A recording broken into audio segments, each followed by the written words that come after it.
A lot of these people, they're coding and building products that it's solely focused on their lens and view of the world. Like you go to the airport and I have to stick my hand under that thing 3 times before soap will come out. And it's because it was designed for people with lighter skinned hands. Little simple things where it's not that you think people are doing it on purpose. It's just that is what they're used to. And so that is how they design the product.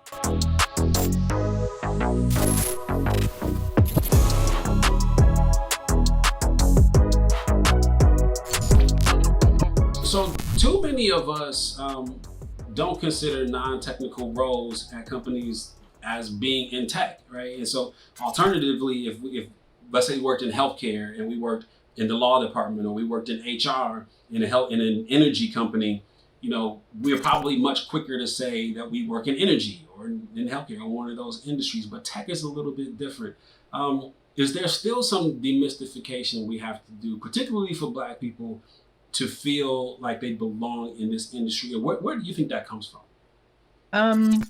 I would say for the first part, yeah, there probably is some level of disconnect, I guess I would call it, in terms of, are you really in tech or are you tech adjacent?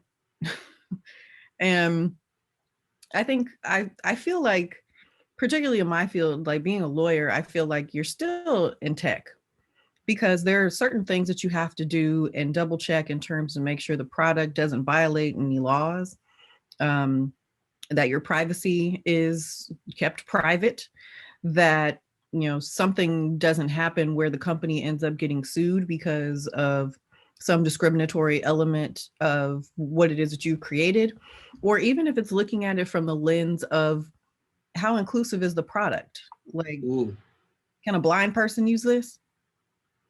So if the answer is no, you may be opening yourself up, not just to lawsuits, but people also neglect the fact that, you know, a tech company can do something and get horrible PR and get dragged. And that has absolutely nothing to do with whether the product was good, bad, or indifferent. It could be you had a really terrible marketing campaign, but if you might have had a Black marketer in that room, they would have told you that ancestry DNA where a slave runs away with her master is not necessarily the best way to get us to sign up for ancestry DNA kits. So, you know, sometimes it's about saving the company from itself, even if you don't think that is an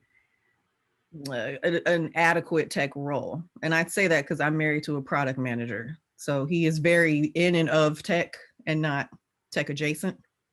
So, but I still don't think that, you know, I don't think that those roles are tech adjacent. They're just as important to keep the company going as anything else. Do you think there's any level of feeling not included because we may not be able to code? If we work at a tech company, we can't say we work in tech. There are lots of people who look at it that way, in a sense that, oh, well, you're not really in the industry because you can't write a line of code. I sure can't, but I could tell you, you show me what you've written and how it works, and I can tell you whether that's legal or not. I rebuke that whole idea in the name of Jesus, but I understand that some people don't.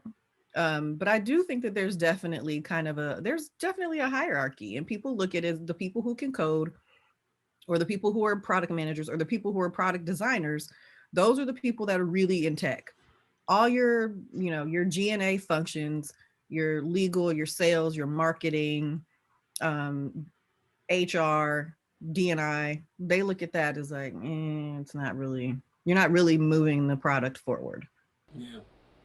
You know, you've done a lot of advocacy for being in the room and trying to hold the door open for other people to be able to get in the room. But how can you admonish other folks to both strategically and successfully advocate for having more faces, you know, brown faces, Black faces in the room, when everybody don't want us in the room? So how can we do that and not feel like we're in a precarious situation, you know, putting ourselves in jeopardy? Yeah.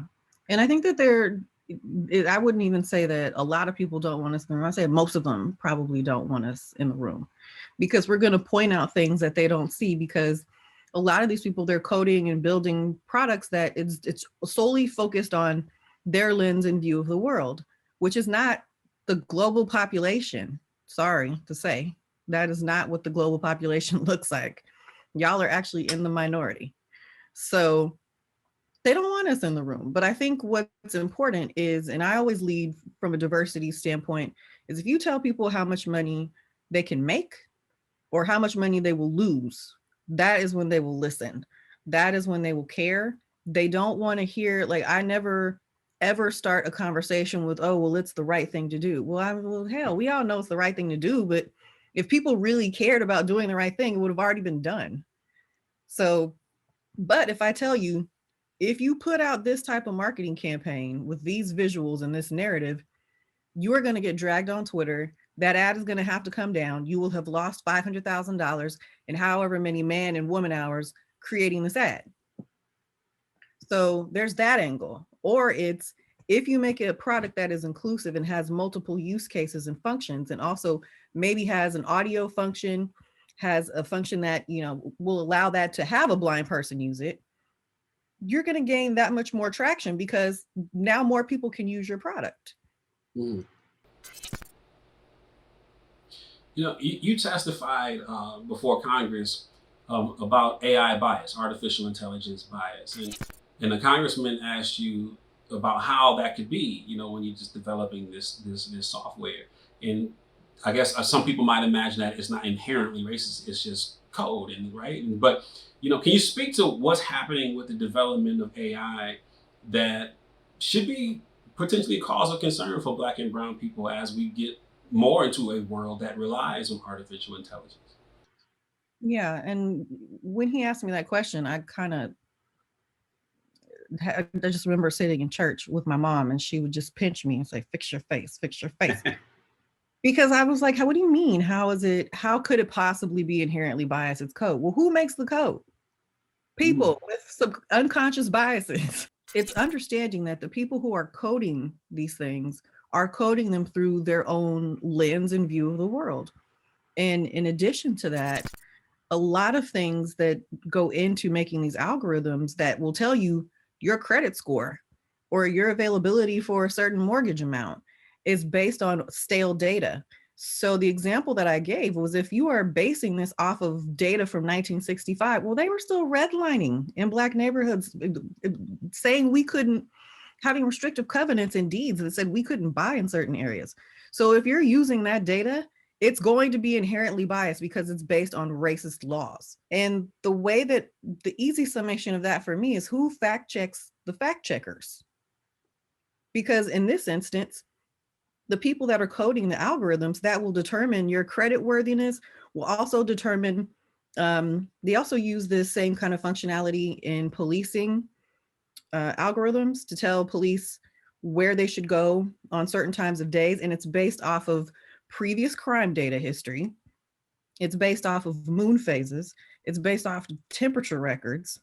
It's based off of like randomness. So you're just going to say, because in 1985, it was 88 degrees in East Oakland, so now we need to send 20 cars to patrol there tonight. Like, oh, and it's also based on sports team records. So I guess, how do you gauge that? Because how many cop cars do you send to Notre Dame when they win a big game and those kids storm the field, versus the Warriors lose and you have had a bajillion cars around the Coliseum? So, like, how do you gauge? And a lot of that is going to be, you know, unconscious bias. You're going to send the 20 cop cars to where the majority of the Black people are, but, you know, those white kids storming the field, oh, they're just celebrating and lighting things on fire. Can you talk to me like a little bit about what's happening in the actual technology that allows it to be biased, like seeing certain faces versus other faces, thinking some people look alike versus other people looking alike? Like the unconscious bias, there are actual tests for that, where you have to decide, and that you get, like, I think 3 seconds to scroll through, and I've taken this course. You have 3 seconds to decide if this person is like a good person or a bad person. And it's interesting because you could see, you know, Sikh men with their hair wrapped, or you could see a Black woman with natural hair, or who's dark skinned, or you could see a lighter skinned Black woman with straight hair, or you see a white lady, or you see a dark skinned Black man, and you literally just have to press the button and figure out, oh, is this person? Not sure. And even just like not just looking at their face, but also their clothing. Some of them had on college sweatshirts, which is going to give you a whole different skew of that person, right? Like, so maybe I might be afraid of your face, but if I see the fact that you're wearing a shirt that says Stanford, maybe I'm less afraid. And it's little subtle cues like that too. So you're dealing with people who are taking those tests and to some extent are failing them. And those are the people who are actually doing the coding. And it's then understanding that even little things like the hand dispensers in public bathrooms, like you go to the airport and I have to stick my hand under that thing 3 times before soap will come out. And it's because it was designed for people with lighter skin hands. And little simple things where it's not that you think people are doing it on purpose. It's just that is what they're used to. And so that is how they design the product. And the same thing is transferred to code. Well, if this is the data that I've been given in order to base your credit score off of, and this is historical data of what credit scores in certain, based on your zip code, based on your age, if this is the information that we've had for the last 10 years, well, then that's what I'm going to use. So we've already established in this conversation that, they don't want us in the room in the first place. In order to the people that you're advocating for, they don't want us in the room. And then at the same time, having us not in the room causes these bias situations to proliferate. To use a big word, not respecting, probably a bigger word than necessary. But so the $1 million question is how do we get more of us in the room in order to be able to solve these problems for our future? The answer to that is probably twofold. One, it's going to take people willing to bring people into the rooms that are not carbon copies of themselves. And I say that because I think the stat is something like 53% of tech employees are referrals. And let's just say, like, if the company is probably 60% white males and the other 40% is a mix of everybody else, but also in that 40% would be predominantly Asian, well, that leaves us with at about probably 5% at best. And I know that one thing that I did when I worked at Facebook is every single person that I referred was a Black woman. Even when I left, I still would float their resumes, give them to people who I knew were allies internally. And the good news is they all got hired. But it's because I knew who to pick and choose in terms of like advocating for them internally. So that's one thing that is hard too, is like 9 times out of 10, if you have an internal advocate, that will get you farther down the line. But because there are a few of us there, it's hard to find an internal advocate. So usually it's a friend of a friend or somebody from that went to your college or your law school or your business school or what have you. And it doesn't always have to be a Black internal advocate, but somebody who knows how to navigate that system and will champion it for you. And I think the other piece to that is also just making sure that, if you get inside, you have to be, to me, I always look at, there was a line in my Black graduation from Berkeley, and I think it was Michael Eric Dyson who gave the speech. And he always said, at the end of the speech, he said, be a Trojan horse. So that's kind of how I look at everywhere I go is, and I've seen 2 types of Black people in these companies. One is the type that's a Trojan horse and is going to hold the door open and advocate for other people to get inside. Or if there are people already there, you advocate for them to get promoted or you advocate for them to get better work assignments. And the second type of person I've seen is the type that wants to be the special Negro snowflake, and they want to make sure the door is slammed because they want to be one of a few. Like that makes you feel special. Now that doesn't make me feel special, but for some of those people, that is their calling card. So the less of us that are there, the more special they feel. And so they want to make sure that the door is shut. And I have even seen DEI practitioners like that, which to me is like, how do you have this job? Well, I mean, I know how you have the job because you're going to be a yes person for the majority. But it just seems like a cruel bait and switch. but I would say it's going to be that twofold. You have to have people that are on the inside that are going to be Trojan horses, and you also have to make sure that you have internal advocates and work your network. Tech is still, a very new industry in the mainstream context. If you think 15 years ago, you just started to get things like Facebook and et cetera. And then, so let's call it 20 years that tech has been like in the dominant, mainstream conversation. There are so many attorneys who maybe work in real estate law, or maybe they work in criminal law, but they want to be in to this tech thing. How can they find their way into helping startups? I would say there are lots of startups that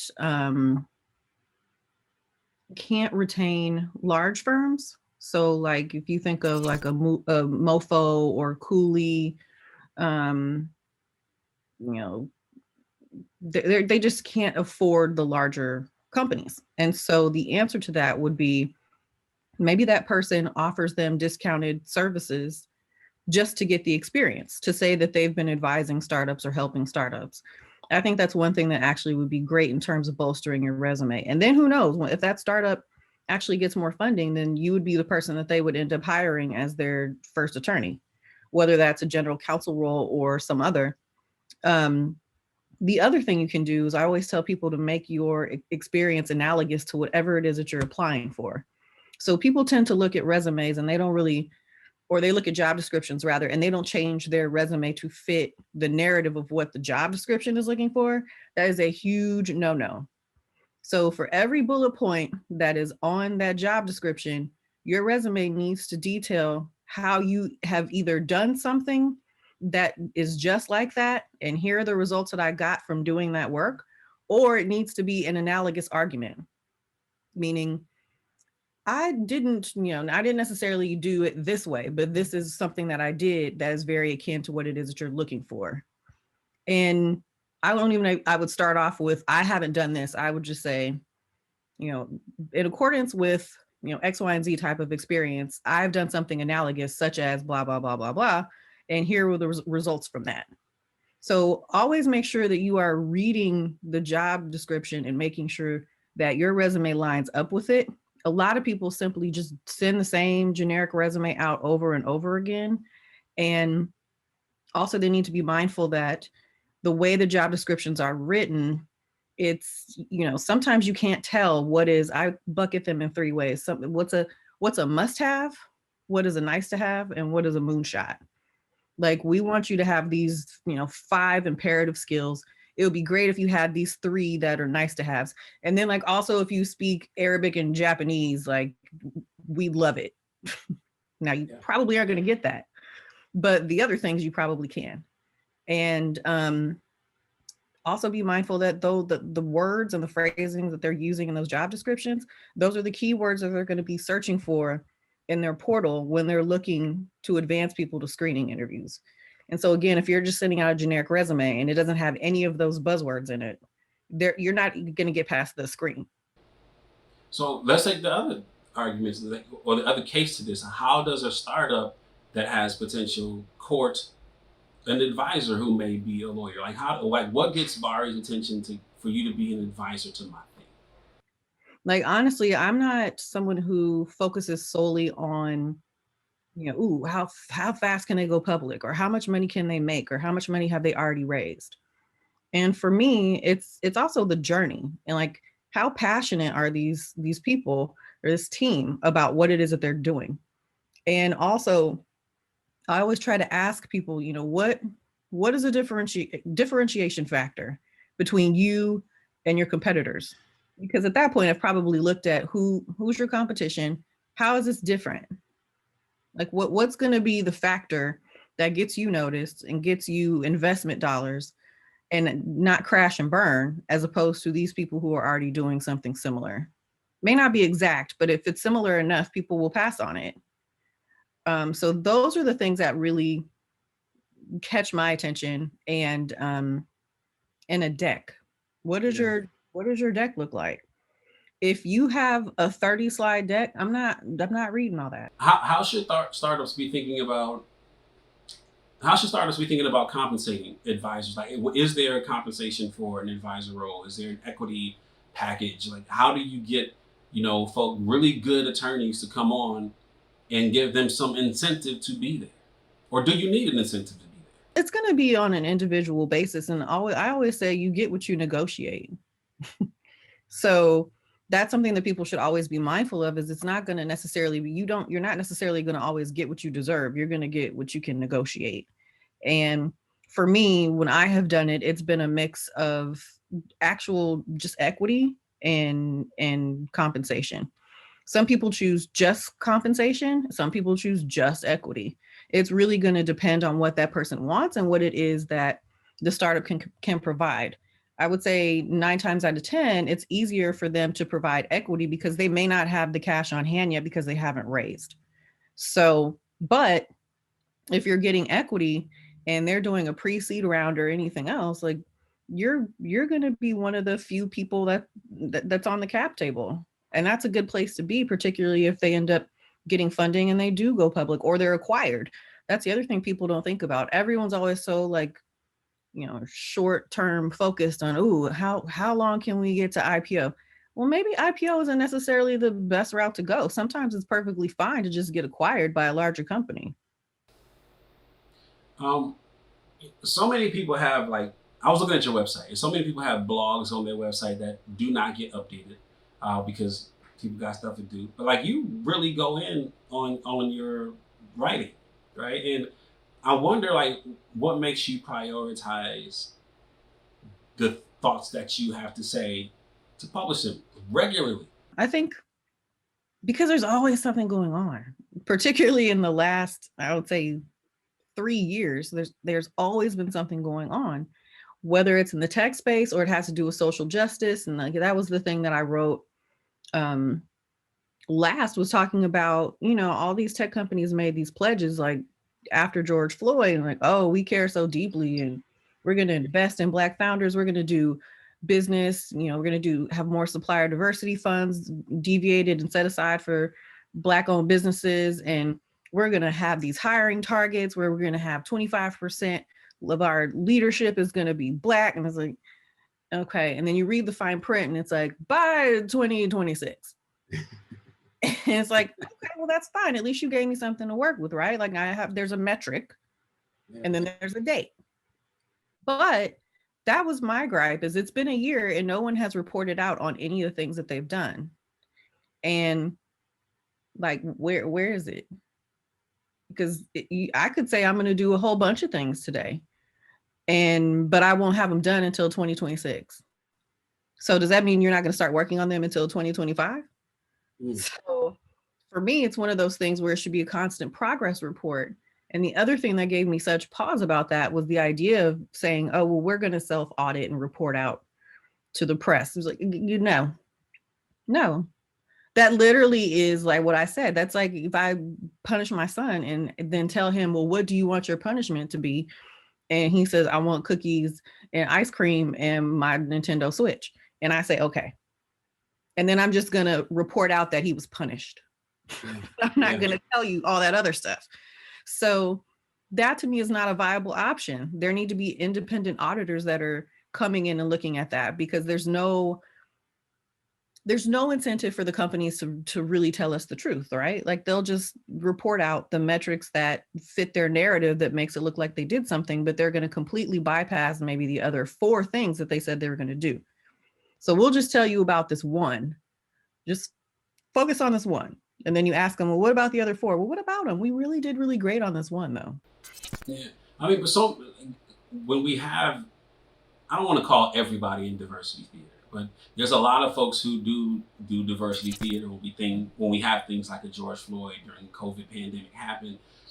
And so a lot of us do talk about, well, who's holding these folks accountable to what they said they were going to do? What has to happen to get to a place to where there is a body that holds people accountable to those promises? Like, what is it, shareholders that have to step in and organize, or like what has to happen in order to get to a place where we're no longer having to say somebody has to hold them accountable to such and such is holding them accountable? I think it should be, it's going to be a mix of shareholders, and I would love to see like a coalition of independent auditors who kind of do this work. And then make them actually have to sign on to handle that. But I think that that's going to be very difficult because these people, they don't want to be held accountable. They want to continue to do what they're doing and do it in the dark. And when they decide to tell you something is when they decide to tell you something. And it's troublesome, but I think that, you know, press asking these questions, and that's why you ask why I publish as much as I do, is because again, so who fact checks the fact checkers? Or in this case, who's gonna tell me what you've actually gotten done? You had a year, and like I want to see the receipts, and it looks like you don't have any. So what that tells me is you haven't started working on this, or if you have, your results were so abysmal you didn't even want to share them. So, but I think there's a Fast Company, like they donated, but they made their entire June issue around this topic.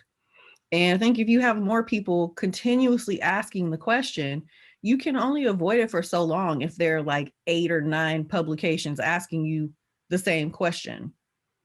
And that's the other thing I thought was super interesting, is then you have people who write independently, or I'm a Fast Company contributor, but then you have other people who are doing things independently asking the question. You have people creating tools that are asking the question. My favorite tool last year is one called layoffs.fyi, where it listed all the people who got laid off during the pandemic from, I want to say starting in March, and from a whole bunch of big tech companies down to like some smaller ones, but ones that are significantly funded. And in some cases, you could see the names of the people. And it was HR people, it was salespeople, it was DEI people, it was all the people where typically people of color and women congregate the most in those departments. And you could look at some of the names and it was very clear. I could probably guess what this person is. That's the thing. It's like you have people who are doing it independently. You have, you know, actual magazines and press asking the question. There's only so long that you can hide this information. There was a blog post you did about social media, and it being an extension of white privilege. And there was in white privilege in the office. And I specifically wanted to hone in on this one line you wrote. It said, there's a particular line in there.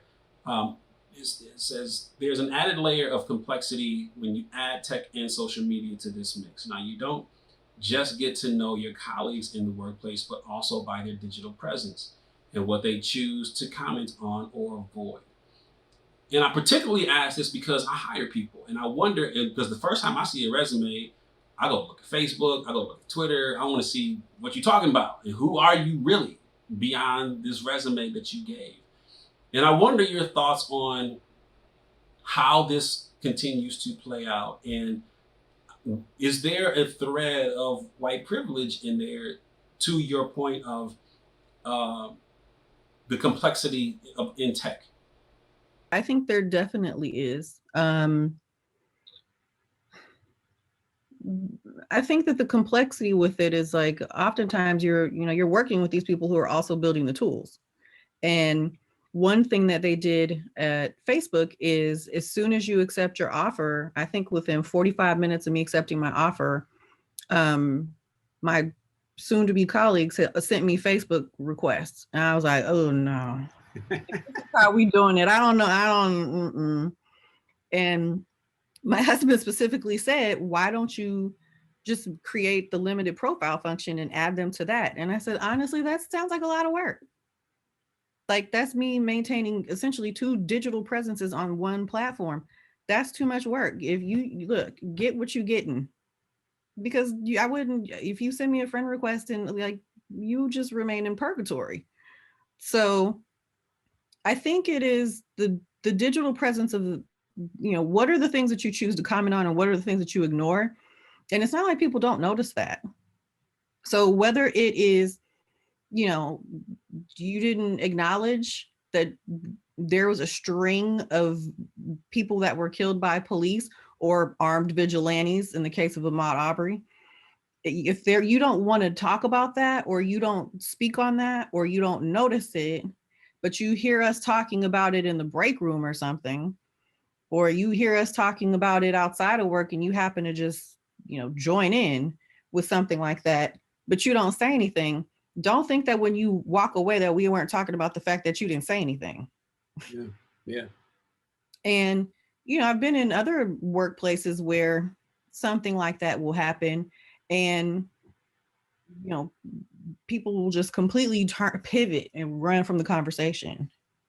But I've also been in a workplace with, and this is one of the people that I say was a great, great ally when I was at Facebook, is this guy named Mark. And it was after Mike Brown had been killed, and I just didn't have an open workspace. And I just didn't want to stand there all day and sit there, like where people could come up to me and act like this didn't happen. Like, you're just coming and, talking to me about whatever.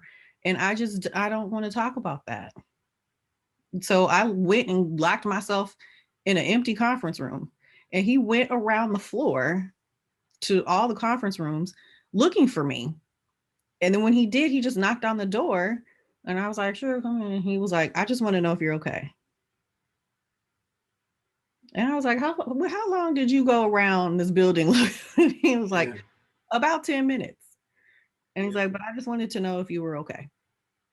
Like, because I saw you earlier this morning and then I didn't see you again. And I was like, honestly, no, I'm tired of this. It's exhausting. And he was like, I know. I was like, if you want to talk, let me know. But like, that's the kind of thing that I noticed that, versus everyone else who acted like it didn't happen, versus a different colleague who was like, oh, wow, somebody was shot by the police. I didn't even know. Okay. I was like, because you have the luxury to not know or to not care. And that's what I mean by the extension of that, versus you see people hop in conversations about politics or something else. And then it's like, oh, he has a different view than I thought. Or, ooh, she is probably a Karen. And yeah, I mean, you just look at that stuff and you notice it and you just file it away in the back of your head, right? I was intrigued by your post, the computer generated apocalypse that never happened. And I wonder where you see this particular trajectory progressing, with regards to like social media, AI, venture capital, even. And if we stay on our current path, there are some that would say, the wealth gap gets broadened, minority communities get hurt even more than they are. And I wonder, is this the same thing as the apocalypse that never happened? Or where do you see this progressing as we continue to go down the road of AI and certain people getting funded versus other groups of people getting funded and the like? I think what you could say in that case, I wouldn't say it would be a computer generated apocalypse that never happened. I would say computer generated apocalypse that did happen. And I think we all saw it. It all happened in real time with, disinformation all over everyone's social media platforms. It's still happening in terms of just the vaccine. And people don't want to take the vaccine because, oh, well, I read they're putting microchips. Like, where are you all getting this?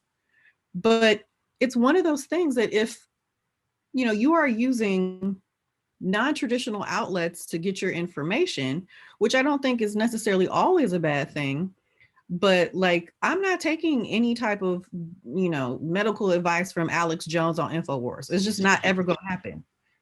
And I definitely don't need Tucker Carlson to tell me that COVID isn't really real and I don't need a vaccine while you were vaccinated, sir. Yeah. So to me, we've seen this already happen in real time and it's still continuing to happen. And I think if there isn't any type of actual regulation, I don't know that we can prevent it from getting worse. You've already thrown an election and now you're getting people sick. So it isn't that it's not happening. It is happening. The question is, how do we stop it? And I think the best answer that you have for that is, and I don't know that social media companies in particular will like the answer, is right now they are distinguished as platforms, which means they're not subject to certain regulations. But if you call them publishers, now they have a responsibility. But they don't want it, which I could understand. Their attitude is, well, we're just the mechanism and the portal for which you post and share whatever cat videos, pictures of your kids, or Trump lost the election, or he won the election, whichever you choose. And they don't want to be responsible for having to take down information about, oh, well, no, he won the election, it was stolen. And, those were loving tourists that visited on January 6th. Like, they don't want the responsibility of that, which I understand. But at some point, you can't just continue to proliferate all of this. Like, you can't, this essentially the equivalent, the digital equivalent of throwing a rock and hiding your hand. That's also why there's another social media company that I like a lot called Telepath, because you actually have to use your real name and picture or you cannot participate. Versus Twitter, it's like somebody with a cat photo and like Don1234, and he's calling you everything but a child of God. Finally, there was this period during COVID and right after the murder of George Floyd, where Black people, I feel like, had this window of opportunity to capitalize is the wrong word, but for the sake of this conversation, capitalize on the attention that we had from venture capitalists, from corporations, from people who finally saw that we weren't crying wolf all these years, but that there were actually systemic issues that kept us from being able to progress in many different areas of our lives. Is that window now closed? Are we so far past it to where they don't have to talk about it anymore? They don't have to pay attention anymore? I've thought about this for a while myself. My prediction was that it was probably gonna be over either after the election or around January after inauguration. I would say it's not closed, but it's closing. And the reason being is, I think there's, of course, now a different added element to it where you have all of these voting restrictions being written into state laws. And you also have these two Democratic senators who refused to do away with the filibuster in order to right that wrong and get federal legislation passed. Like, they don't want the John Lewis Act. They don't want For the People. They definitely don't want the George Floyd Policing Reform Act. But I think as long as those things are still churning and on the table, the window is still open. I would just say it was open like this last summer, and it's probably open like this now. So it's there. It's just closing. But I also think that that's on us to like keep forcing it and keep pushing it.